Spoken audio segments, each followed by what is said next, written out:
Good Hi, morning. Cal. Welcome to Atheist Church. Oh, that's a good place to have Atheist Church. Looks a lot like your apartment, doesn't it?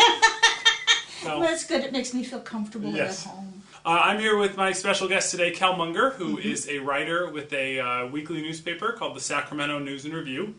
And we're actually here to talk about something really serious today.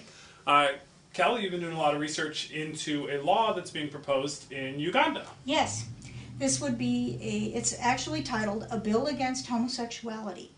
And what it does is it strengthens what were already draconian limits on the ability to practice your own sexuality in your private life. Uganda already had a law that mandated prison sentences up to life for convictions of homosexuality. And what they've got before them now is a bill that would make that sentence mandatory. And HIV-positive gay people would be executed. Wow.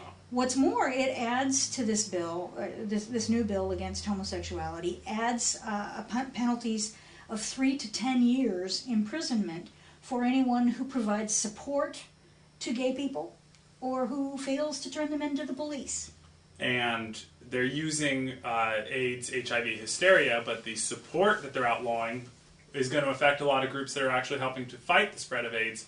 Absolutely. By teaching safe sex and by... In fact, The Lancet, which is the premier British medical journal just this week, issued a report talking about how this would essentially gut what has been a very successful AIDS prevention program. Uganda has had a great deal of success in combating AIDS using an ABC program that starts first with abstinence, second with be monogamous, and then the C was condom use. Okay. Well, part of the problem has been the involvement, and this is where maybe it does tie into Atheist Church, has been the involvement of American right-wing evangelicals in Uganda. This is the part that concerns me the most. Yes. The people that are our neighbors, perhaps even the heads of churches here that are using American money are involved. Absolutely. And in what way are they involved? If you've been at all following the work of a guy named Jeff Sharlet, he's a reporter and journalist, and his book, I've got his book down there, it's called The Family, and it is a story about, there you go, The Family. He's talking about an organization that goes by the name The Family. It's also sometimes called The Fellowship. In the United States, their biggest function is the National Prayer Breakfast. Okay. Sounds harmless enough. Sounds harmless enough. They also run what's called the C Street House. Okay. And but when you get to the bottom of the theology here is their belief that God ordains certain people to be in charge. And that these people, no matter what they do, because they're ordained by God, they're to be in charge. And one of the things that, they've been involved with people like Governor Sanford in, I believe it's South Carolina, the guy that went hiking on the Appalachian Trail but was actually in Argentina with his mistress, yes.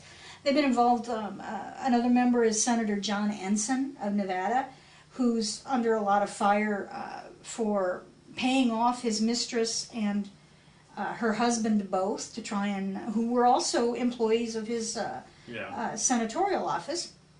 So there's a lot of people who've been doing some shady things that are involved with the family. Well, they're also involved in Uganda. Okay. One of the things that they've done is target world leaders, specifically world leaders in third world countries, to bring them into the fold, to nurture them, and to guide them in an appropriate Christian way of governing.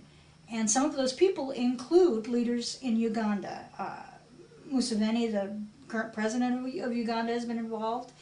And David Bahati, who is the major mover and shaker behind this bill, just yesterday refused to acknowledge, he simply wouldn't answer the question when the BBC put it to him, whether or not he was a member of the family. He did stress that, of course he has support in the United States, but that this bill he's claiming that this bill is entirely a Ugandan idea. Now that is simply not true. And the reason that we know this is because last spring, Bahati and several of the other people involved in this participated in a conference in Uganda that included 3 American evangelicals who were involved in anti-gay activities. One of them was a board member of Exodus International, who is the That's the biggest ex-gay movement. One of the other attendees was he's involved with the organization that's run by Richard Cohen. Now, Richard Cohen is the guy that does the healing touch therapy. His basic theory is that if you have same-sex attractions, if you think you might be gay, that being held and hugged and told how wonderful you are by an attractive man will make you straight. I'll put a link here. We had Ted Cox on a couple weeks ago, and he held me. We had some holding touch therapy. I just got to tell you that as a straight man, if you were being hugged closely by Angelina Jolie and she was whispering into your ear what a golden child you are, it would have turned me gay like that. I'm sure it would. And the third person was a fellow named Scott Lively. Now, he's an interesting fellow. This guy is a member of 3 organizations that are on the Southern Poverty Law Center's list of top 10 hate groups. Okay. He's a Holocaust revisionist. He's the author of a book called The Pink Swastika, which says that the Nazi movement was a result of homosexuals. He actually told them at this conference that the genocide in Rwanda was the result of homosexual activism. Wow. That somehow we're responsible for that. That's amazing. I know, it's just mind-boggling. Okay, so... And you're gay and an atheist. Well, I'm sort of more of an agnostic, but I'm gay. You're getting blamed from every direction for everything.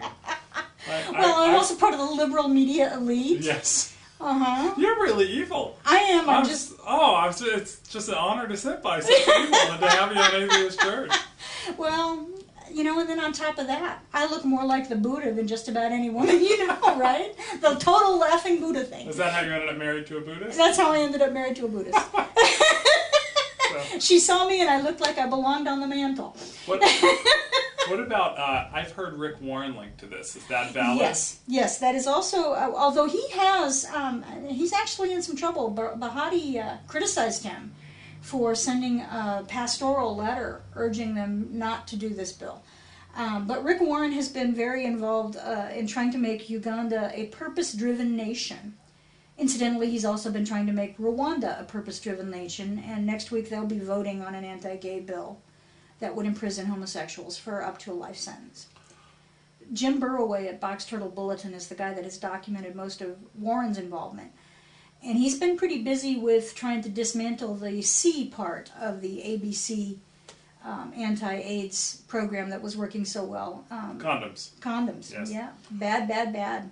So, you have a lot to say. This is a big subject. Oh, boy. In the details section of this video, I'm going to put as many links as you want me to put. So Very good. You'll send me some good links where people can get more information on Absolutely. this. But to sum up here, though, if there was one action that you would want to see Christians who are upset about this take, and one action, maybe the same action, that you would want to see atheists that are upset about this take, to respond to this, what would those actions be? I would ask Christians, particularly Christians who are involved in major denominations, and particularly people who are involved in the Anglican Communion as Episcopalians in the United States, to send letters to the leadership of their churches saying, please reach out to the Christians in Uganda, to make sure that they understand that that executing HIV-positive gay people is not a Christian thing to do. And that these sorts of draconian human rights abuses are not a Christian thing to do. So that would be what I would suggest Christians do. And then everybody, Christian, atheist, everybody. Hillary Clinton, our Secretary of State, has taken a stand against this. But, understandably, since Uganda is a nation that is still laboring to recover from the after effects of colonialism, they don't really like being told what to do by the West. But we do have some diplomatic recourses, and there should be consequences for these sorts of human rights abuses, whether they were persecuting gay people or persecuting religious minorities, such as Christians. There should be consequences for human rights abuses. And so I would, heartily encourage people to contact the State Department and say, please keep the pressure up, keep the diplomatic pressure up to make sure that not just Uganda, but in all countries, including ours, people have got the freedom to live their lives.